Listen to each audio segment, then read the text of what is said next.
Okay. మనం కాకరకాయ ఉల్లికారం పెట్టి కూర చేసుకోవడానికి చిన్న చిన్న కాకరకాయలు సెలెక్ట్ చేసి తెచ్చుకోవాలి.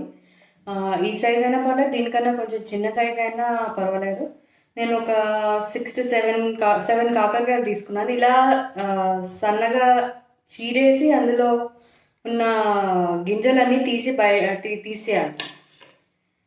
ఇందులో ఇగో చూసారా, ఇందులో గింజలన్నీ తీసేసి ఇలాగా పెట్టుకోవాలన్నమాట. మొత్తం మొత్తం 7 నేను చీరేసి పెట్టాను. మొత్తం అందులో ఉన్న గింజలన్నీ తీసేసి పెట్టాను.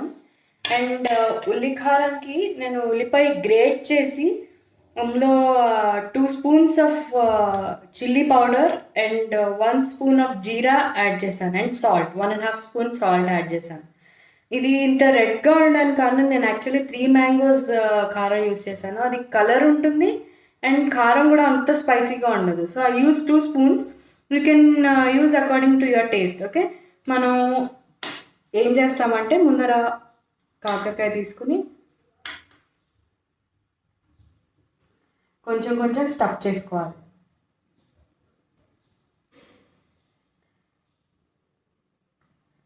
స్టఫ్ చేసుకుంటే కొంచెం లోపలికి బాగా వెళ్ళేలా స్టఫ్ చేసుకుంటే కొంచెం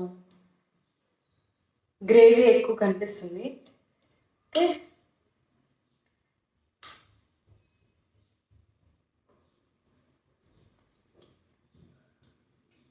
you can use your hand of course. And కారం కాబట్టి కొంతమందికి చేతులు మంటాయి కాబట్టి you can use spoon also.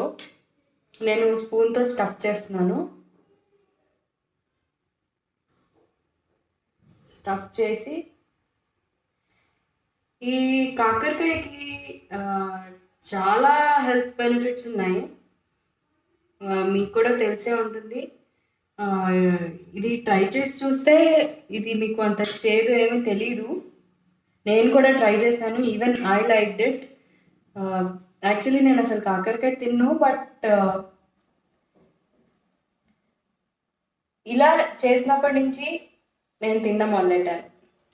మా అత్తయ్య గారు చెప్పారు సేమ్ రెసిపీ. అండ్ మా వాళ్ళ అత్తయ్య గారు కూడా చెప్పారు. నేను వాట్ ఎవర్ రెసిపీ ఫస్ట్ వాళ్ళని అడిగి తర్వాత చేస్తాను. So I get some clarity about what I'm doing.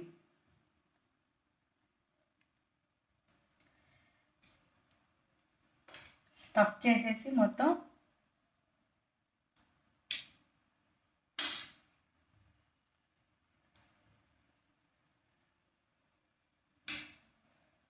నేనంటే ఇలా ఉన్నా కానీ చాలామందికి కాకరకాయ ఈజ్ అ ఫేవరెట్ డిష్, తెలుసా? So you guys try this at home. మీకు కాకరకాయ మీద ఉన్న ఒపీనియన్ అంతా మారిపోతుంది. It will become good. So almost stuff చేయడం అయిపోయింది, ఇంకొకటి ఉంది.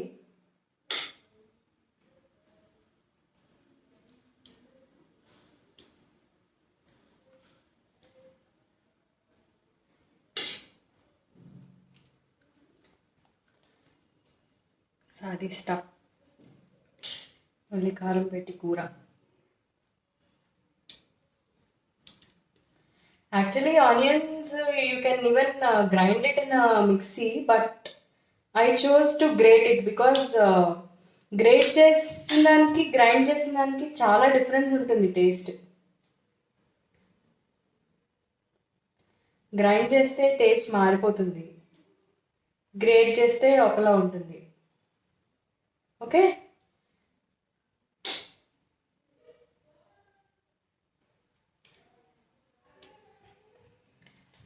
సో స్టఫ్ చేసిన కాకరకాయలు. ఓకే, మనం ఇప్పుడు ప్యాన్ కొంచెం హీట్ చేసి పెట్టుకున్నాను. నేను ఆయిల్ వేసుకుందాం. ఆయిల్ ఒక 2-3 స్పూన్స్ ఆయిల్ అనుకోండి. నాకు యాక్చువల్లీ మెజర్ చేయడం అలవాట్లేదు. Maximum I do it approximately. ఒకసారి అలవాటు అయితే we can do it approximately అనుకో.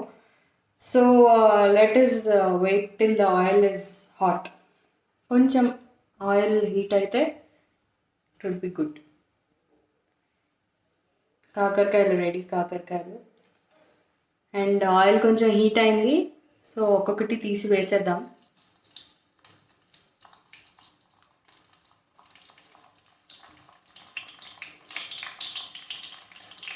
ఇవి కొంచెం టైం తీసుకుంటాయి ఉడకడానికి.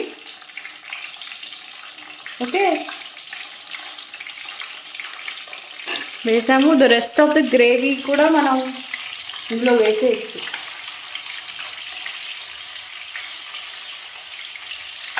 ఓకే, మనం తొందరగా అయిపోతుందేమో అని హై ఫ్లేమ్ పెడతామేమో, బట్ హై ఫ్లేమ్ పెడితే ద టేస్ట్ విల్ డిఫర్, మాడిపోవచ్చు అండ్ టేస్ట్ మారిపోతుంది. ఇది ఎంత సిమ్లో వేగితే అంత మంచిది. అండ్ హై ఫ్లేమ్లో పెడితే కొంచెం ఉడకదు లోపల. సో సిమ్లో పెట్టి ఎంత టైం పడితే అంతసేపు వేగనివ్వాలి. సో మనం వేసేసి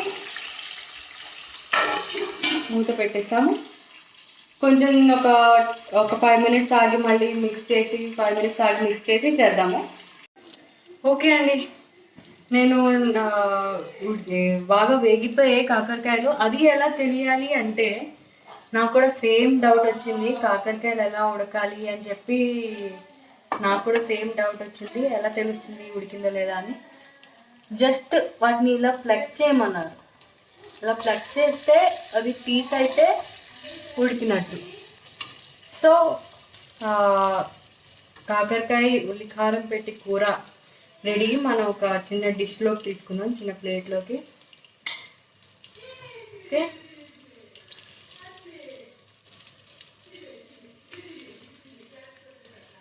2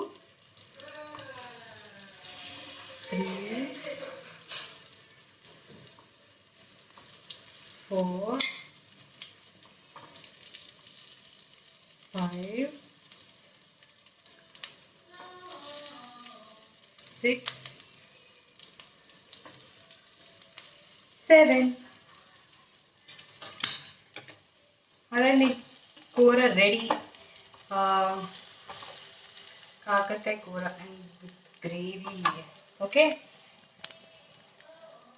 ఇదండి కాకరకాయ ఉల్లికారం పెట్టి కూర.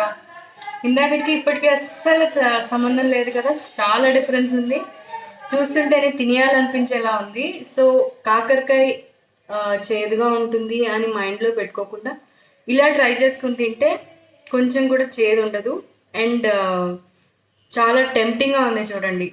ఆనియన్ అండ్ కారం అవి ఈ కాకరకాయలోకి బాగా వెళ్ళి టేస్ట్ ఇస్తుంది అనమాట. కొంచెం ఆ చేదు టేస్ట్ పోయి కొంచెం మంచి టేస్ట్ ఇస్తుంది. కాకరకాయ ఉల్లికారం పెట్టి కూర రెడీ.